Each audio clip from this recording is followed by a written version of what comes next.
All right, guys, somebody asked me the other day why we use Exergy Performance for all of our high-pressure fuel system, injectors, and pumps. And the real reason is we trust them. We get a consistent, high-performance product from the same supplier every time. Now, yeah, they have competitive prices, and that's great, but the real thing is when you're doing something like injectors or you're doing a CP3 pump or you're doing something with your fuel system, you got to know that this is the lifeblood of your truck. This is going to make the difference of everything, how it performs, what temps it runs at, what power you make. It all comes down to your fuel system matched with your air system. And that's why when it comes to the fuel side of that equation, we only trust Exergy Performance. Richard Coker underway now on the MPG testing.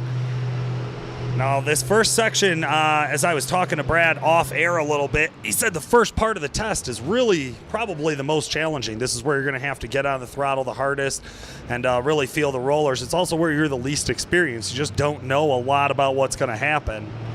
You don't know a lot about how the truck is going to respond and how your throttle is going to respond while you're in it.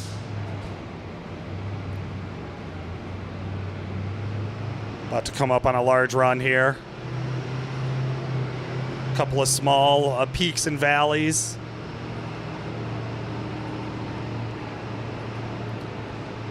And now here we go, getting ready to ramp up into the largest, hardest section of the test. This is where they're going to run at the highest mile per hour with a simulation of 6,000 pounds behind the truck. So a little bit more drag than probably what they're used to.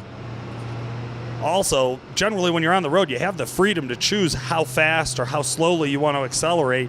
You can kind of drive around your turbo setups. When you're here in the test, this dictates exactly how fast you need to speed up and slow down, which just adds an entirely new element to operating your vehicle.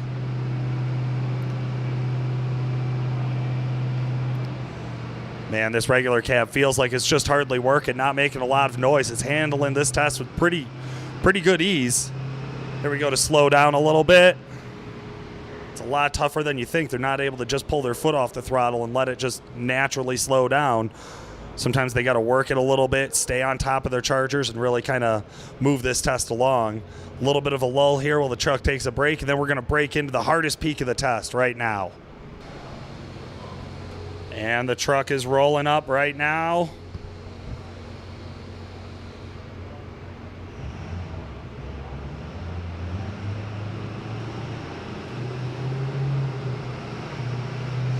Here we go on the first part of the hill, coming up.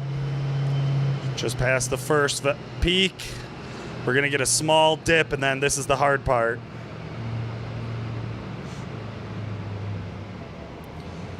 The truck wants to slow way down. You're going to get down into first or second gear here, just barely rolling, and then you got to stab that throttle and climb up that hill fast.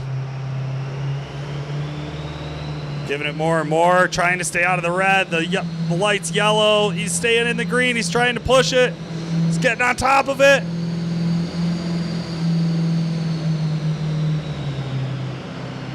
Whew. Definitely pushing the driver to the limits here on this test, man. This is another tough one with a little bit more fine-tuning required on the exhaust system here at Diesel Power Challenge 2019. Richard Coker coming up towards the end of his run here. These last few ups and downs are tough on the trucks. They're tough on the drivers. They're a little bit quicker heading up in the acceleration, so you got to work the truck a little bit harder, a little bit faster, and then the same thing on the diesel side.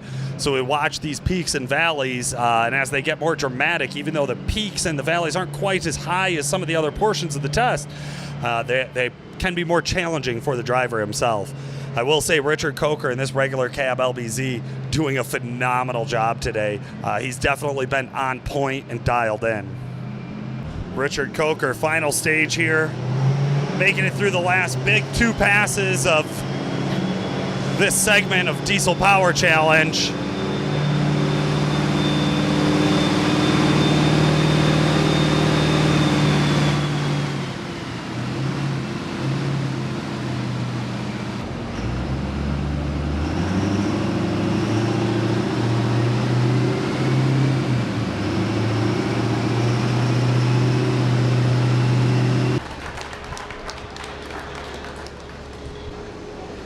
So that was the applause for Richard Coker wrapping up the MPG segment of Diesel Power Challenge. He was our second competitor to run on the Dyno today. We're pulling up the results right now. It looked like a solid run to me. We're going to wait to see how many mistakes we have on record. Only one mistake for the entire run. Man, that's a record. That's in the Cody Pulliam market there. Pulliam market, and there are people before this crew that have gone through with no violations. So it's been done perfectly. It has been done. So all of you fucked up. That's what KJ just said. You guys aren't as good as what he's seen. No, of course not, man. That was an amazing run. It's a super tough test. And in just a minute when they unstrap Richard, we're going to talk to him a little bit more and get his thoughts on how it went. All right, and I'm here with Richard Coker right after we did the MPG segment of Diesel Power Challenge. How'd it go? It went great. I had one error. I think we did pretty good. How much fuel? I believe it was 1.2 gallons, so not too bad. All right, man, that's really solid results. Now, this regular cab, tell me about the twin kit in here. It's a 472 and 491 from Forced Inductions, and it'll breathe a little bit of air. Yeah, no shit, man. You seem to have a pretty, I don't want to say easy time, but a pretty good results out of getting on it in some of those steep acceleration runs. How'd it feel in the cab? With the elevation, we really thought we was going to have a little bit of trouble, but I think it picked up decently on there and seemed to respond well. Now, this is a test in past years I had made fun of about who cares about MPGs when you're building a truck, 800, 900, 1,200 horsepower. How much did you think about MPGs as you were putting this build together? I wasn't worried about it much at all, but at the end of the day, it's all about efficient horsepower, right? And that's what it is, isn't it? We're starting to see this test. It's a good torture test on the trucks. It's a good gut check.